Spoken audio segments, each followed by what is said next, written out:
Hi, welcome. Welcome to Mind Body Mastery. I'm your host, Dr. Erin Wheeler, and I thank you for being here. I am live on all platforms, so wherever you're watching, let me know. Let me put in the comments. I hope you're having a wonderful hump day. And I am excited about this topic. I am getting ready to embark on a 5 day challenge to start next week. So this is right in the vein of things. So as I am perfecting my content for that challenge, I am happy to bring you a little piece of it in Mind Body Mastery. So if you're new here, new to me, I am Dr. Erin Wheeler. I am a leadership coach and I am putting my education finally to good use. While I've been in higher education for a while, my background is in biology, science education, and by that matter, by the way of research, I am also a cognitive psychology expert. So I really love, besides the science, I love the science of success. I love how the brain works, and I love how we think and we learn and we develop, and also how we can control those pathways. I study a lot of successful people, whether it's celebrities, athletes, business owners. When I look at someone, I look so deep at what they do, how they think, what they say. I'm so interested in how they build up to their success and what they do so I can replicate it. Not in jealous, but I want to replicate it. So I love studying that. And so I'm bringing that a little bit to you today with habit hacking. We are in the new year. And hi, Kara. Thank you so much for joining me on Instagram. So we're in the new year. And I know everybody, thank you, Bostonly, and my line sister, Jennifer Ashley Jen, for joining me on Instagram. But again, I don't know where we're all in piles, right? Some people may just say, hey, this is 2023B. Some may be very motivated to have a brand new start in 2024. Some people might be in the middle. Some people might have resolutions. Some people just say, hey, YOLO, let's see what this year is going to bring. But if we look at the totality of our life year after year, and we want to change things, and we say, whether it's by resolution or just saying, oh, I need to lose this weight, I need to get this weight off of me, I need to do better, my doctor told me to do this, I need to say more, I need to do this. Why even just saying some things, maybe they don't come to fruition, right? So we have to move past the wish, the hope, start moving towards intention and planning and action. And one of those things that we neglect to do is look at our habits. And when we look at our habits, that is a form of mindfulness. When you hear mindfulness, you might associate it with meditating, sitting in a corner, with your thumbs together, legs crossed. That's not at all. That's a part of it. But mindfulness is just being aware of the present, being aware of how we think and what we do. And so when we have zero self-awareness about things, even the most self-aware person can be unaware of some of the things they do automatically because you don't even realize it. Your brain is on autopilot. This year, I want you to start habit tracking. Hi, Trina, lovingly Trina. That's another one of my line sisters as we get ready for J13. So I want to talk about the science of habits. So I read a book, and I'm gonna recommend it to you as soon as I remember the name of it. It's called Power Habit by Charles, and his last name is starts with a D. Duigg. I can see the name, but I can't. I can see the title, but it's Charles. But it is a power habit. And it was just talking about so many good things. I can give you one example about how they built Febreze based on a habit and using our brain. Febreze originally had no scent. It was just a chemical that they made, Procter and Gamble made, and it just took odors out. And they were like, why isn't this selling? Thank you, Kira.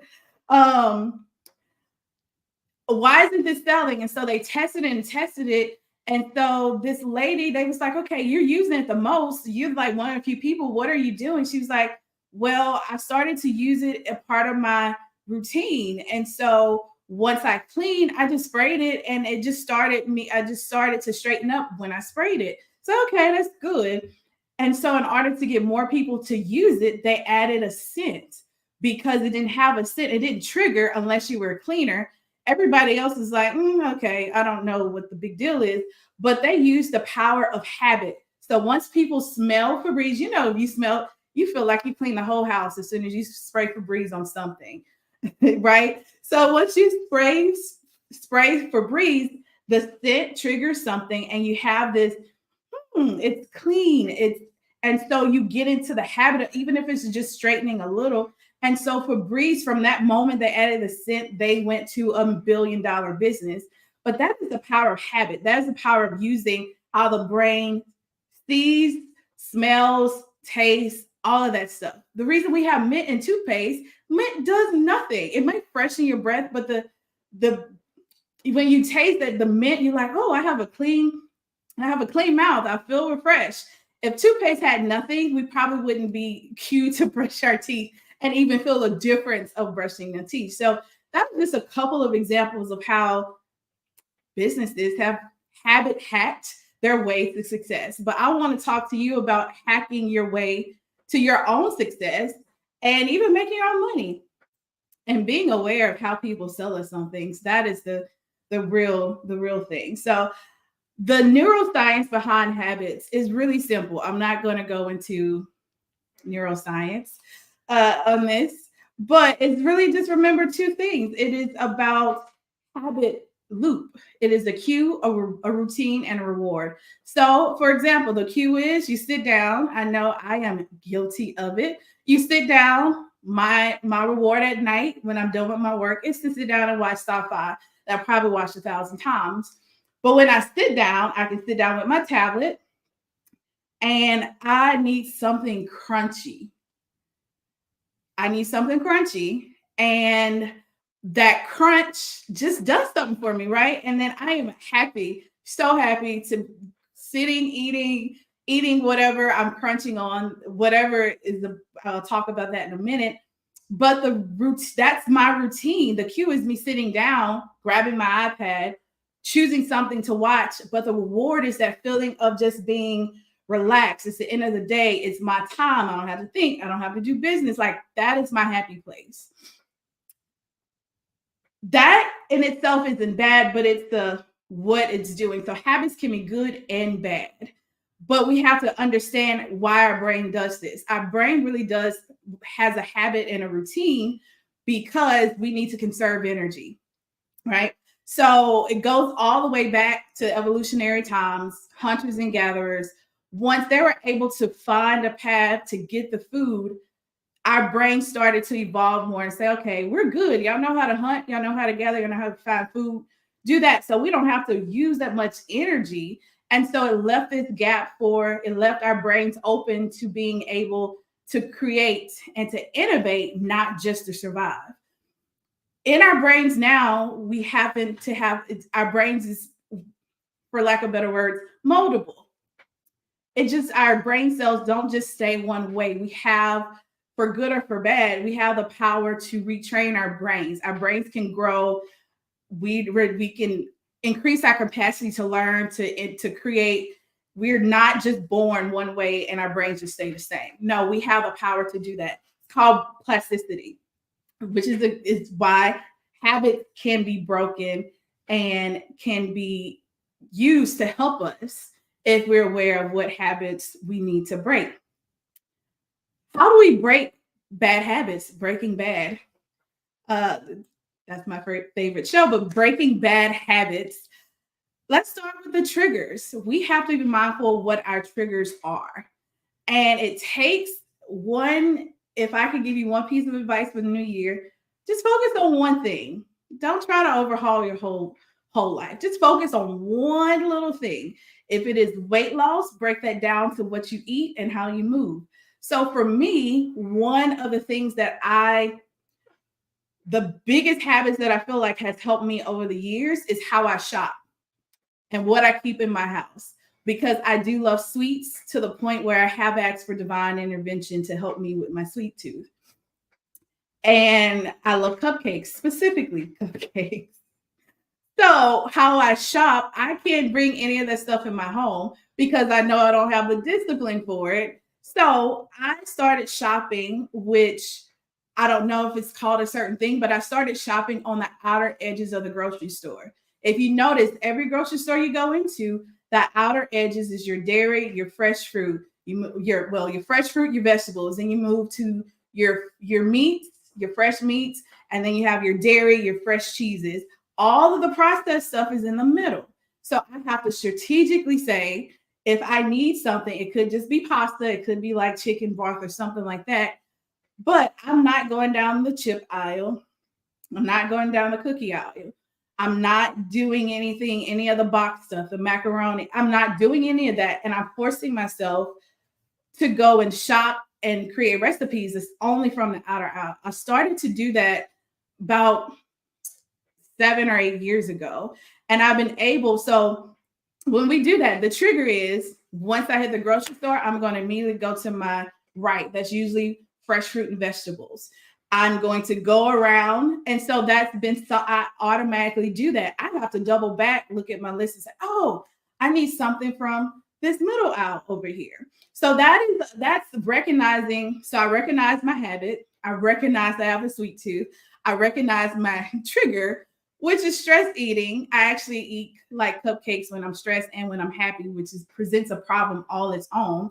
So I recognize how I eat, and I eat because of my emotions, not necessarily when I'm bored, but just really on emotion. If it's a bad day, I want a greasy cheeseburger. I want something really, really bad. But even when I'm in a celebratory mood, I want a good meal. So I need to be careful about my moods and emotions and making sure that I'm aware of this habit, and making sure I'll talk about positive default choices in a second. But recognize the trigger, recognize the cues, but also create substitution and replacement of habits. One of the worst habits we've had, and I've had to put myself on timeout, social media timeout. I have. If you're scrolling through social media, we've been ingrained to swipe, right? To the point where Kindle, instead of flipping the pages on the Kindle, they've adopted a swipe. Y'all notice that? If y'all are Kindle readers, they've adopted the swipe because we're so used to this movement all the time, and our bodies don't recognize it. We can swipe for hours, right? Until something triggers us to get up.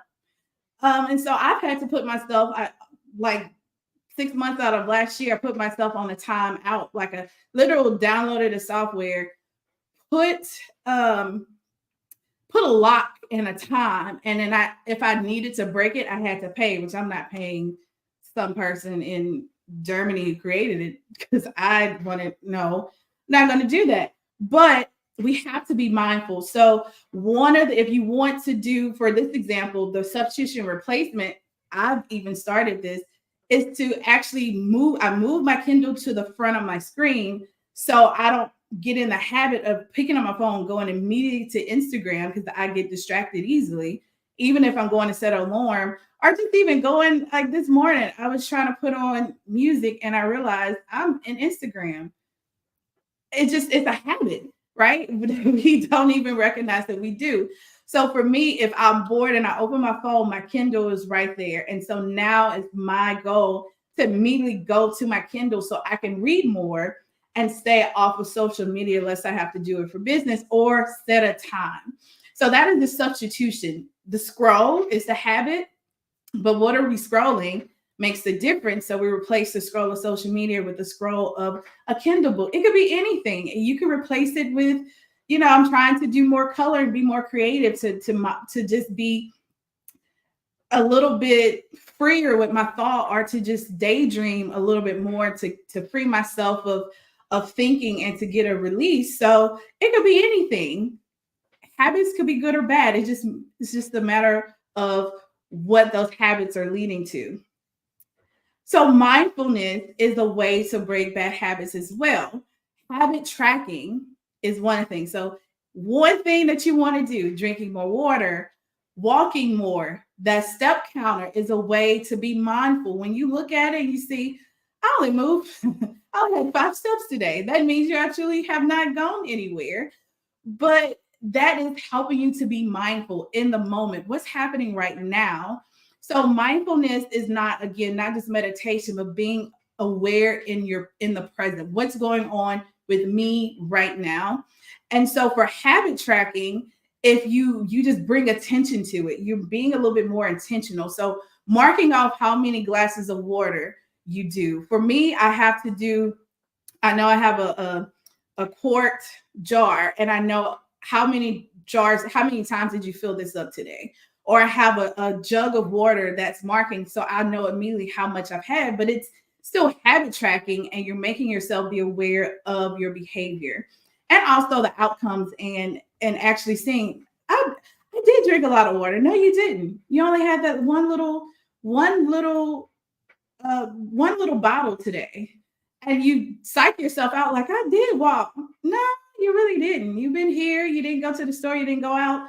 You didn't, even go check the mail, even walk to your car if you walk from home. So it's being mindful is simply being in the moment, but also thinking about what you're doing and even thinking about the thoughts that leads up to the behaviors. How do we cultivate good habits? Small wins. I admit the perfectionist in me. Hi, Makita. The perfectionist in me has trouble with this. And I'm doing my best to do something different. Small because I go from one thing to the next. Okay, I gotta make it better, gotta make it better, but gotta make it better. I never count. Well, 80% is real good. That's a B if you were in class. Although B's in class for me was unacceptable, I have to stop and celebrate small wins. So at the end of the day, and my friends can attest, I say, what have I done for myself? A new question I ask, how did I show up in my strengths today? And what did I accomplish? So those 3 questions can actually help you celebrate small wins.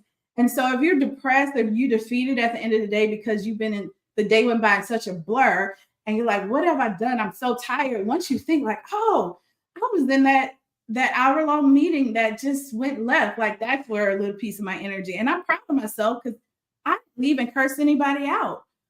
Right. So that's a small win.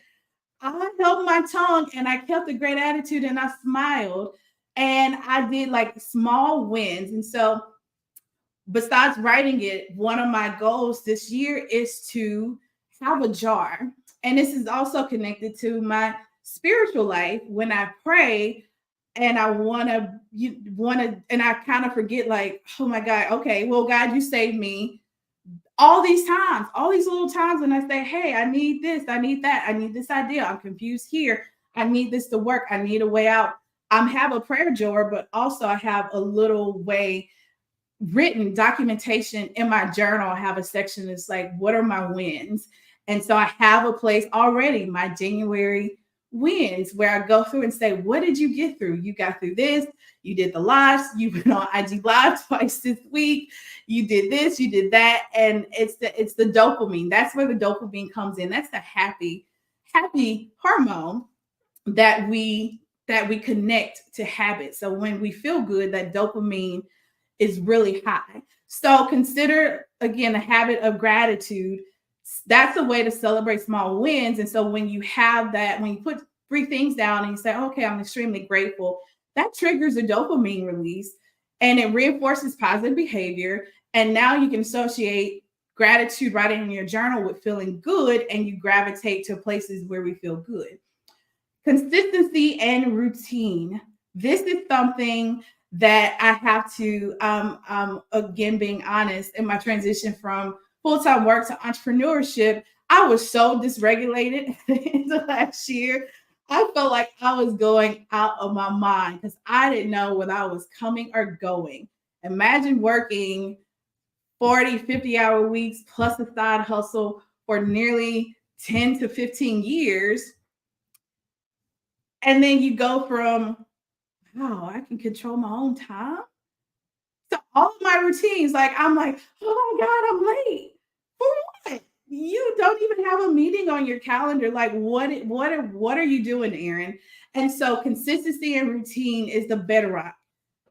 Small things, it help make a goal to have a consistent morning routine that includes something for you, whether it's mental health, physical health. So if you can do that every morning, I say to myself, 7 o'clock, there's nothing going on. 6 o'clock, when I was working, there's nothing on my calendar. So technically, except for sleep, there's no reason that I shouldn't be up reading a scripture, walking, doing something that I like, so I don't feel like I'm waking up, getting ready to go to a job that I may or may not like, coming home, rushing to get back to a job, having 2 hours to have some me time, and then going back to sleep, getting up, like that takes the wind out of you. So create a morning and evening routine that's yours and feature some of the things that you like, you enjoy, that makes you happy, that makes you healthier, that makes you more sound in mind.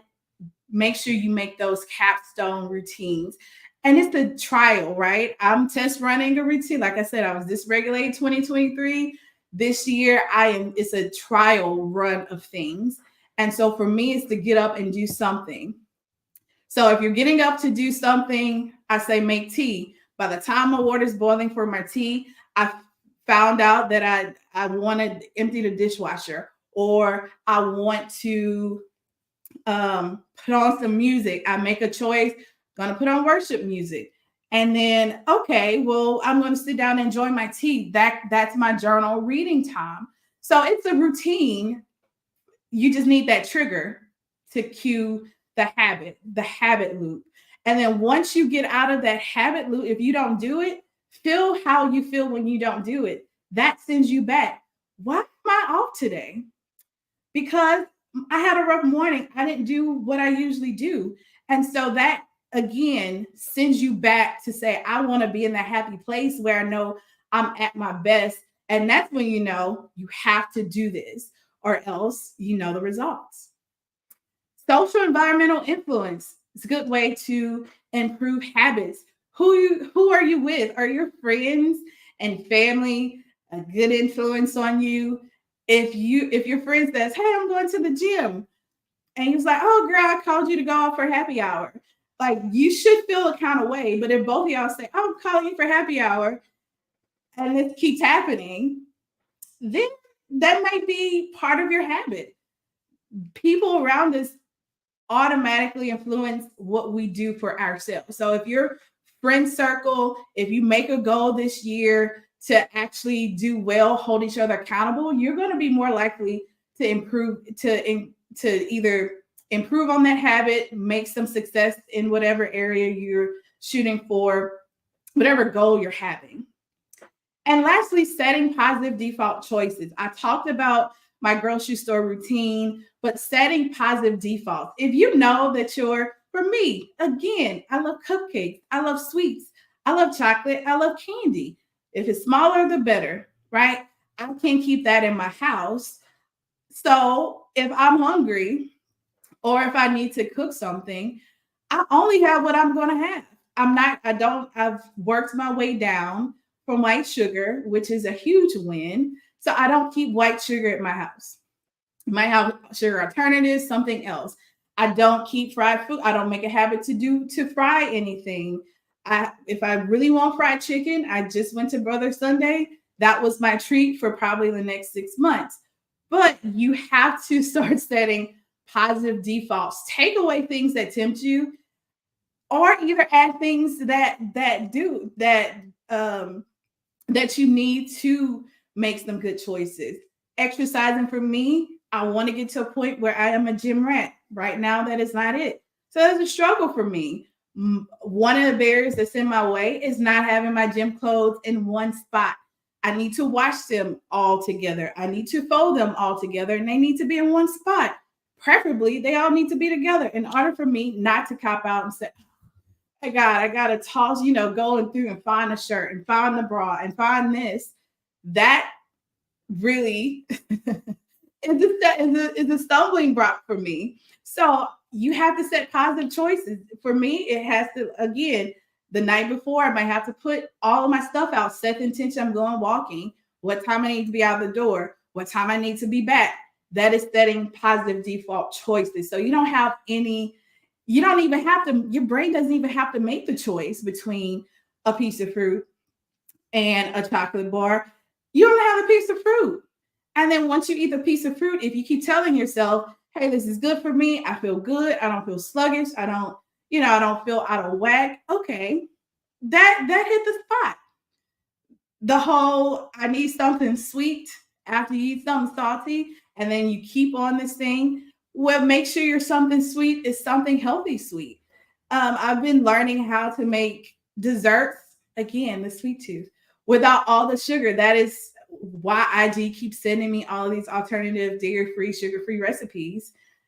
That is my thing. That's how I challenge myself. So that's healthy default choices. When I want chocolate, oh, okay, I have a recipe. When I want a particular type of chocolate, chocolate peanut butter combination. Don't talk about me. I know y'all doing it too. But that is setting positive default choices is super important, especially the diet and exercise, and even with friends who you're calling first, even in discipline with in anything, setting positive default choices can really help your brain not have to spend so much energy trying to make decisions. So here's some, as I wrap this up, here's some practical strategies for your life. Habit stacking. I actually kind of talked about this earlier. My morning routine is get up, drink some tea or coffee or whatever. Just get up. Just get up and go to the kitchen.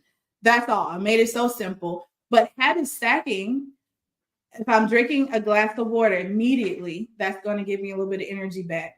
So if you do that in your coffee drinker, while you're making your coffee, make sure you drink 8 ounces of water before your coffee brews, or while your coffee brews. And then if you wanted to stack a little bit more, if you, of course, want to put in some spiritual discipline, some mindfulness into it, maybe you go and add a podcast or a book or a sermon while you're fixing your coffee. So habit stacking, if you have one cue, my cue is go in the kitchen, put on a pot of water, then your body and your mind is automatically going to do these things because, again, they don't need any effort in order to go through this habit loop and the routine.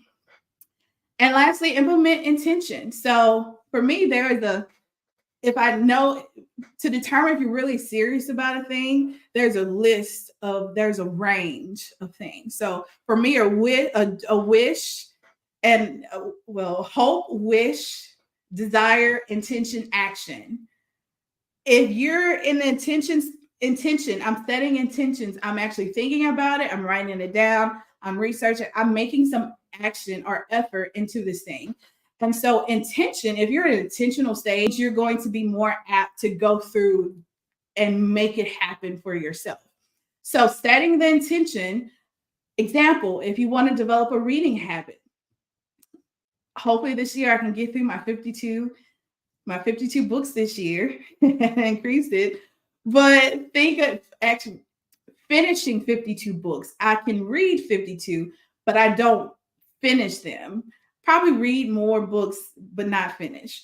So if you want to develop a reading habit, you get your books, you actually say when I'm going to read, how much I'm going to read, where will I read, what specific day. That is intention. So once you're in that vein of intention, your habit should follow in order to get you to that goal. So habits, if you are making goals, setting resolutions, and you're not tracking your habits, or if you feel like you haven't gotten a success or movement and you've been saying the same thing for years, check your habits. Your habits are the cornerstone to your success. And if you want more information on goal setting, habits, all of this great stuff, you can join me in my 5-day challenge. And I think I have it on the screen. I do. I do have it to put on the screen. So I'm doing a 5-day challenge for busy professionals. All of you I see, if I know, but many of you I know on the live, you need you can't find the time to really do what you need to do for yourself. You say you're going to sit down and write out what you want to do, but the day you just don't have that space, you don't have that trigger that you need to do it. So my 5-day challenge is that trigger you need in order to get into the routine of making goals, tracking your habits, and really doing all the things, turning those wishes, hopes, dreams into something real this year. Don't what I know there's books, businesses, there's major life changes, there's career transitions, there's big changes that you want to do to make yourself happy, healthy, wealthier. And you've been saying that for years. Make this year to do something different. This challenge is totally free. It really only costs you an hour in your evening to sit down in the live session. I have really specific activities, small actions that lead to big success. 5-day challenge starts January 15th through the 19th, totally free. Sign up at gracefulproductive.com/challenge. It's really a simple email name, just so I can send you the link to the live and link to our private Facebook group where we will have more discussion and I will put more of the challenge material. So invite your friends. I need 75 people to at least invite one of their friends to hold each other accountable to do this challenge.